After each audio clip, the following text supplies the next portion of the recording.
Kerajaan Samudra Pasai merupakan kerajaan Islam pertama di Nusantara. Kemunculan kerajaan ini diperkirakan berdiri mulai awal atau pertengahan abad ke-13 Masehi sebagai hasil dari proses Islamisasi daerah-daerah pantai yang pernah disinggahi pedagang-pedagang Muslim sejak abad ke-7, ke-8, dan seterusnya. Kerajaan ini terletak di pesisir timur Laut Aceh. Kerajaan Samudra Pasai merupakan gabungan dari Kerajaan Pasai dan Perlak. Raja pertama Samudra Pasai adalah Merah Sile atau Merah Selu. Ia masuk Islam berkat pertemuannya dengan Syekh Ismail, seorang utusan Syarif Mekah, yang kemudian memberinya gelar Sultan Malik Al-Saleh.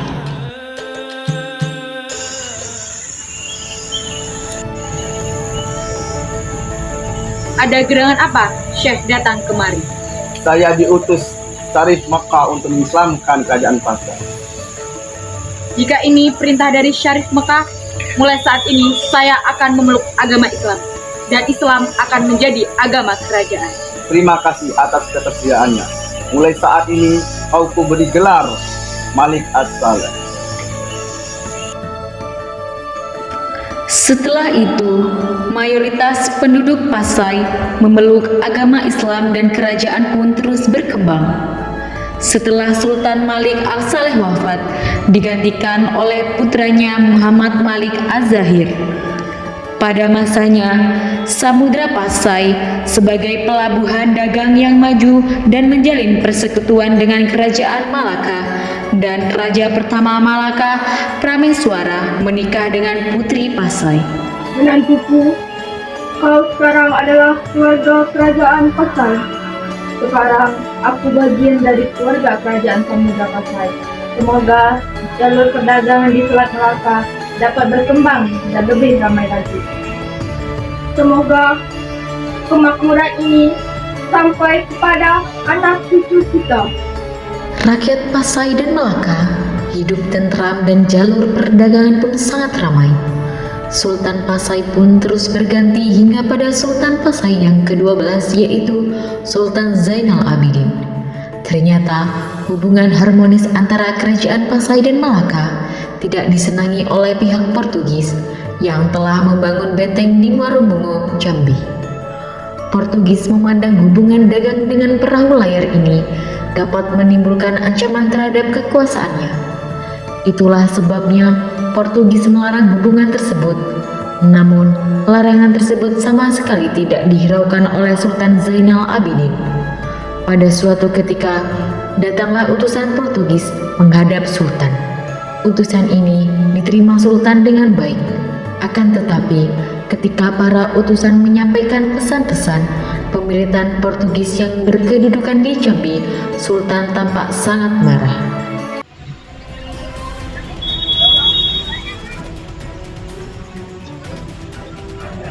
Saya datang sebagai utusan Portugis ingin menyampaikan suatu hal.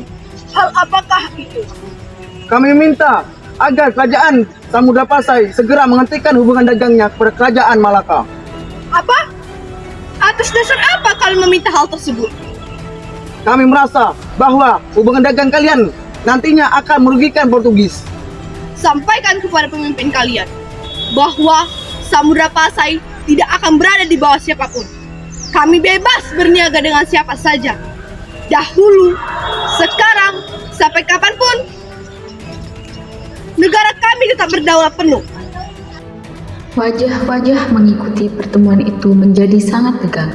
Sementara para pendamping Sultan kalau tidak ditahan-tahan mungkin sudah menggunakan rencong untuk menghabisi utusan Portugis itu.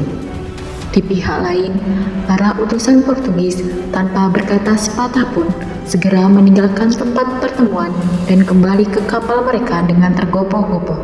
Sultan berkata kepada para pendampingnya, Portugis keparat, apakah mungkin semudah itu mereka memisahkan kita dengan Malaka? Kalian bersiap-siaplah. Mereka sudah tahu betul menggunakan situasi. Cepat atau lambat, pasti mereka akan menyerang negeri kita ini. Aku pun berpikir seperti itu, Sultan. Panglima, segera persiapkan dan latih para pasukan untuk menyerang melawan Portugis. Baiklah, Sultan. Sementara itu, di tempat pelatihan, Aku sudah tak sabar kembali berlatih berperang. Ya, aku juga. Aku yakin kita pasti bisa. Sehebat para armada yang lain. Ngomong-ngomong, kemana Panglima? Lama sekali dia datang. Ya juga ya, kemana Panglima? Nah itu Panglima. Sedang menuju kemari. Sedang apa kalian? Mengapa tidak mulai berlatih? Kami sedang menunggu Panglima sejak tadi. Seharusnya kalian bisa memulai tanpa harus menunggu aku datang. Sudah, sekarang atur barisan kalian, ambil pedang kalian dan bersiaplah di posisi. Siap. Fokuslah pada pedang. Sekarang 1, 2, 3, mulai.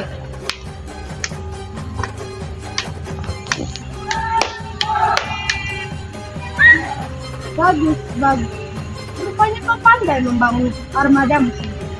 Terima kasih Baginda. Saya harap melalui pasukan ini dapat mempertahankan kerajaan Samudra Pasai. Kau pasti bisa. Ya sudah, beri aku pedang. Biar kuuji kemampuan kalian dalam menggunakan pedang.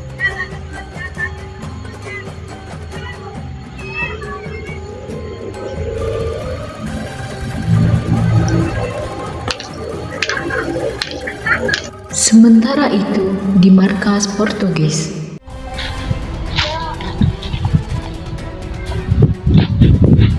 Jenderal, Kerajaan Samudra Pasai menolak untuk menghentikan kerjasama dengan Kerajaan Malaka. Oh, seperti itu. Iya, Jenderal. Inilah saatnya kita harus menyerang kerajaan Aceh. Apa tidak tergesa-gesa, Jenderal? Akulah penguasa di sini. Tak ada seorang pemimpin yang sehebat aku. Untuk menaklukkan jalur perdagangan di Selat Malaka, kita harus menundukkan kerajaan Samudra Pasai. Baik, Jenderal. Kolonel, siapkan pasukan. Sekarang juga kita harus menyerang kerajaan Samudra Pasai. Baik, Jenderal. dengan kecerdikannya, Portugis berhasil menundukkan Samudra Pasai. Dengan demikian, berakhirlah masa pemerintahan kerajaan Samudra Pasai dan Portugis menguasai Selat Malaka pada tahun 1511 sampai dengan 1520. Selanjutnya, kerajaan Samudra Pasai dihisap oleh Kesultanan Aceh yang timbul tahun 1520-an. Warisan peradaban Islam internasionalnya diteruskan dan dikembangkan di Aceh.